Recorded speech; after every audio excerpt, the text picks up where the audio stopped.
I am still quite traumatized with everything that has happened all over the world in the last few weeks. Anyone else? Round of applause if you're traumatized.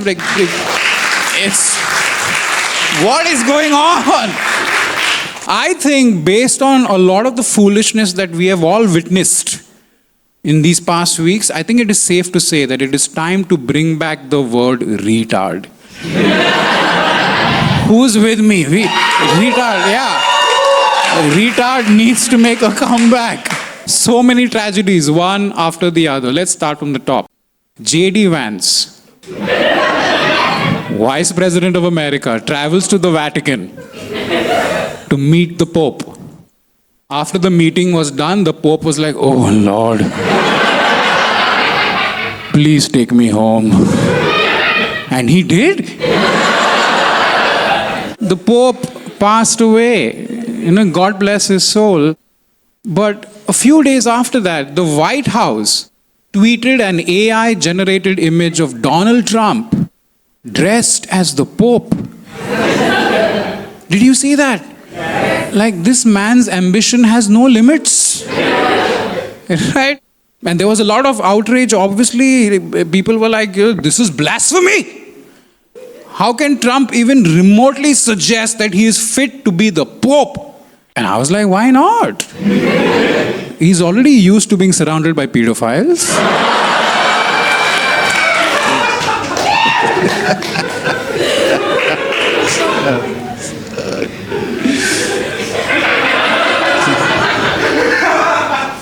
And then a few days after that, tragedy hit our shows as well. Right? There was a terror attack in Kashmir where 4 terrorists targeted and killed 26 Indians, a majority of who were Hindus, and they were targeted specifically because of that. And that led to our country being more divided than it has ever been. I mean, who do these terrorists think they are? A government? How much division does this country need? Right? Look, okay, if you're a terrorist and you want to divide India on the basis of religion, put the guns down and just stand for an election. Right? Why waste bullets? I was genuinely quite dismayed to see so many Indians fighting amongst themselves during this conflict. Right? And I'm just like, the enemy is over there. What is going on? And some people even started questioning the government. People were seeking answers to what could be perceived as a massive security and intelligence failure, which I found quite shocking. I was like, you can't ask the government questions. This is a democracy. Right? This is not your uncle's farmhouse. This one guy tweeted and said, why did the Prime Minister not visit Kashmir after he returned to India from Saudi? Why did he go to Bihar? Because there's no election in Kashmir. Do you not know how a democracy works? Elections are the engines of democracy, okay? Votes are more important than answering questions from the people who voted for you. Pay attention, India. Are you that stupid? Yes. I like how we as a nation have reached a stage of acceptance. Hum sab chutiye hai. Ho gaya. That's it. Doesn't matter where you're from. Hum sab chutiye hai. I saw another tweet where somebody was like, where was the Home Minister when all of this was happening? At home. His location is mentioned in the portfolio. Besides not knowing how a democracy works, do you also not know how to read? It's crazy, the kind of stuff we had to witness. When the terror attack happened, I was not in the country, and by the time I returned to India, we were on the brink of war. And I started having flashbacks of the lockdown. You remember those pleasant 3 months? Because it felt like we were going in that direction again, and I started, stockpiling again. Like, this time I'm going to be prepared. I bought all the toilet paper I could find. Right? I took my car to the petrol pump, filled it up right to the brim, only to realize that I hate meeting people. Yeah. And when the conflict began, right, I very controversially, please don't mind, very controversially, I was pro-peace. I know it is a sin to say that today, right? But I was pro-peace because I have some plans next year that I need to get to. Right? But isn't it logical? Isn't it logical to be pro-peace, especially when you consider that these are two nuclear powers, right? One of who has very weak impulse control. Right? And I don't know if you've read up on what happens during a nuclear war, but it's not good for your skin. Trust me, this is not the glow up you want. Which is why I was like, I hope we can, find peace somehow, get to a place of peace. I hope matters simmer down. I hope we can de-escalate. And while I was doing that, I was trying to keep track of the developments. So I switched on the news on TV. Did you also? Did you watch the news on TV? I'm sorry, let me ask in a more appropriate tone. Did you watch the news on TV? What? I saw 5 seconds of that and I was like, release the nukes. Release all the nuclear missiles. We've had enough. I'm sorry. Okay, I can't take this anymore. I think we've had a decent life, right? What more do you want to do now? Because today, every time I watch mainstream Indian news, the shame inside me becomes radioactive. You might as well just end it all. Okay? Because these guys were saying whatever they wanted. Whatever they wanted was news. Islamabad has been captured. The port of Karachi has been destroyed. Santa Claus is real and lives in Antilla. And I was genuinely so confused because all of these headlines sound true. I also feel like the manner in which the media conducted themselves during this conflict fueled a lot of the anger and fear that we were witnessing in this country. There was a lot of anger. There was a lot of fear. Everybody was angry. And how angry you were was directly proportional to how far away you lived from the border. Am I right? Right? Like if you lived in the northern states, you were really afraid. You were very afraid because if this turns into an all-out war, you would be the first people to die. Good luck. Right? People in the south, right? You guys were like, yeah, we are more likely to die of a heat stroke. Yeah. Some people were like, ये पाकिस्तान का missile Tamil Nadu कैसा पहुंचेगा भाई? But the one city that did not care at all was Mumbai. Mumbai did not care. They were like, Pakistan हमारा क्या उखाड़ेगा? हमारे पास BMC already है. This city is already a war zone. Send help. Anger and fear. Two very powerful emotions. And these emotions are very valid during a conflict. But the answer to how one must conduct themselves in times like these is located right in the middle. And that is what I felt was missing in our discourse. There was no middle ground. And if you are unable to find a middle ground between anger and fear, it will most likely turn into hate. And oh Lord, we don't need more of that in this country, do we? India has too much hate already, don't you agree? Yes. We have a surplus of hate. India has so much hate right now, we can export it. We can export it to countries like Norway and Finland. Too much happiness over there. Right? I think we need to just calm down with the hate, dude. Like today, a lot of people are saying things like, if you are a true Indian, you must hate all Pakistanis. Which was very confusing for me because for the last 11 years, I thought you were a true Indian if you hated other Indians. I did not know that there was a software update. If you saw the rhetoric online, it was very aggressive. Right? It was like, Pakistan should be wiped out. Kill all of them. Destroy that entire country. And I was like, but there are hot women there. Right? A lot of them. You know, like I understand, okay, if Pakistan was full of uglies, I'll be like, yeah, I'll press the button, you know. But why? Right? Like ladies, even you know what I'm talking about, right? A bunch of you are following a lot of these Pakistani men simply because they have fluorescent pink eyes or some shit like that. Right? Beautiful people need to live. Like, I don't understand how hating another country has become the barometer for patriotism. You know what I mean?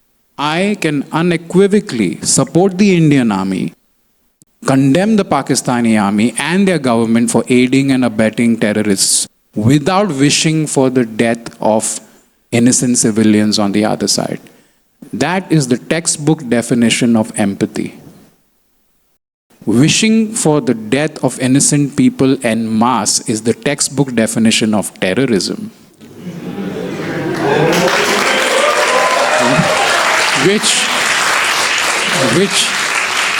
side are we on? Right? We need to come up with better definitions of patriotism. If patriotism is very important to you, find better ways to define it. If you really want to prove that you love your country, that you care about the image of India, and that this is your land, behave yourself when you travel to Bangkok.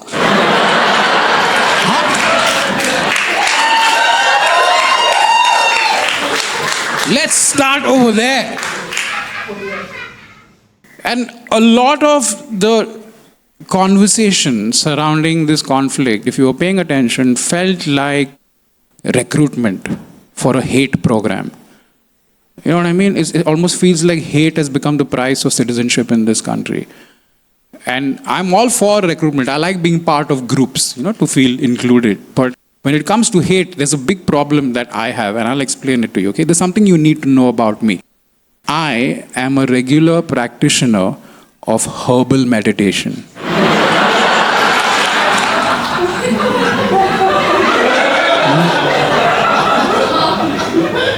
Anyone else into herbal meditation? Yeah. So, because I have meditated so much herbally, I now have very little hate inside me. And I reserve all of that hate for stupid people. And stupid people only. Do you agree? Stupid people deserve to be hated. Do you agree? That's it. That's it. That's all I have. That's a very small amount. Let me explain this to you in terms of energy, okay? I have enough hate inside me to power a small house with 3 appliances. Right? These guys have enough hate inside them to power an election. Okay?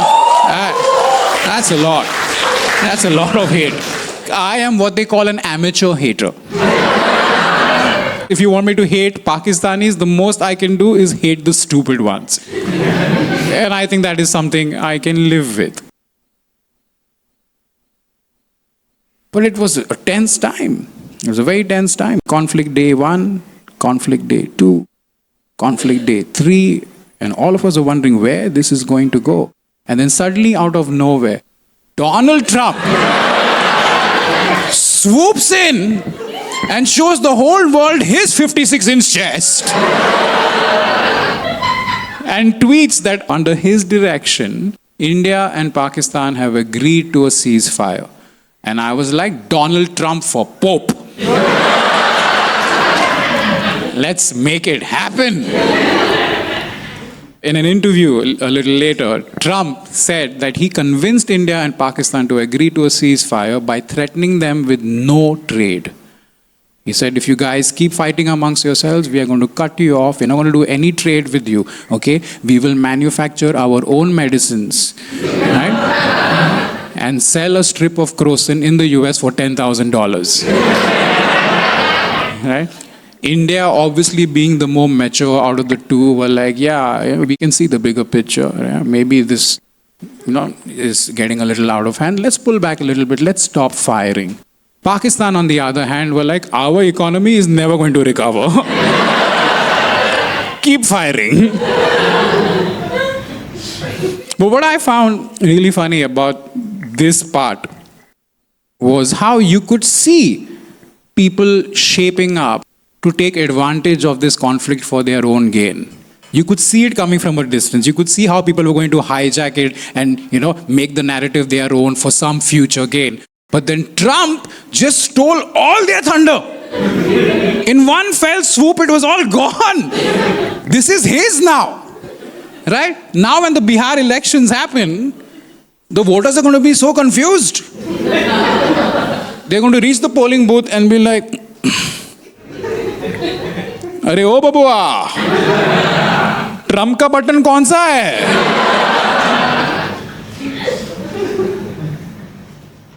After the ceasefire was announced, there were still more surprises. The Foreign Secretary of India and his family were attacked because India declared a ceasefire. Yeah, they were trolled because people were disappointed that the conflict ended much sooner than they thought it would. Because these people, these insects, they've been following the genocide in Palestine, okay? And they thought, we should have some of that over here in the same time zone. And they genuinely believe that India would do to Pakistan what Israel has been doing to Palestine, right? Which is why they applied for leave, so they could watch this war. I'm kidding. They don't have a job. Yeah. I have very few friends. And I recently got into an argument with one of them about the same thing. We were discussing the conflict, and the conversation was about whether India should escalate or de-escalate its military offense. Right? My friend was of the opinion that India should escalate. I was of the opinion that we should de-escalate. Because I felt that with Operation Sindoor, we made a point. Do you agree? Yeah. The point was made, right? This is what Operation Sindoor basically was. It was India standing up to Pakistan going, listen bitch, we are bigger, we are stronger, and we gave the word Virat Kohli. Don't mess with us. Okay, do not. For me, that was enough. It was not for him. He wanted more. And he's a nice guy, his heart is in the right place, but his brain, right? So we were going at it back and forth. He said to me, Dan, I think the reason why you are pro-peace is because you do not respect the Indian army. And I was like, yo, Tambe, chill. Breathe in a little bit of Gujarati. Here's my logic, okay? If there's war, soldiers die. If there's peace, soldiers live. So if you think about it, between the two of us, it's you who does not respect the army. Right? It's a very silly thing to say, that you don't respect the army. Of course I respect the Indian army, okay? I respect every man and woman who put their lives on the line so that we can have the freedom to fight with each other about languages. You speak to me in Marathi, otherwise I will not pay for a pizza, which is clearly a Maharashtrian dish. Right? Pizza was invented in Kolhapur. But my friend was getting upset because, I was making very valid points. Right? He wanted to win, because that is the whole point of an argument, isn't it? It isn't about coming to a better place of understanding. An argument is about winning, and you must win at all costs. So he dug in deep into his bag of whataboutery, and he's like, let me find something that Dan cannot answer. Let me find something. And he found it. I have to give it him. He found it, picked it up, and he hit me with it. He was like, Dan, what if one of your family members was killed by a terrorist? Would you still want peace? And I thought to myself, who doesn't have one or two family members they wouldn't like to see shot through the head?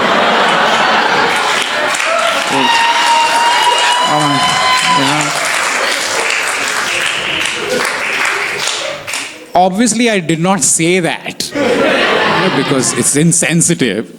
I'm only sharing it with you because I trust you. But that is a very valid question. And I think that is a question that every Indian should ask themselves. What if one of your family members was killed by a terrorist? I would be heartbroken. I would be devastated. I would be a wreck. But if I was lucky, somebody would create a Ghibli image of my dead relative so that I can have a memento, because who doesn't like one during a tragedy? Right? But not once in that darkness, I promise you, not once would I want any more innocent people to die. I would want the heads of the bastards that did this and nothing more. But I am also making a case to bring back the word retard. Right? So let's forget about peace and let's kill everyone. Right? Let's go to war. Let's go to war and see what happens. Let's invade Pakistan. Right?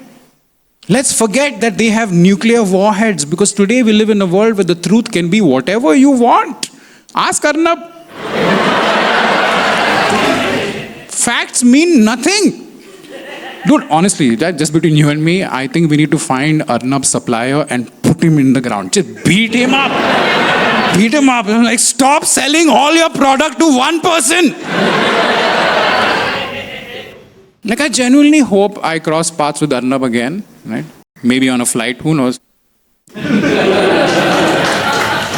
And if I do, right, I will say to him, Arnab, stop. The nation knows. We know.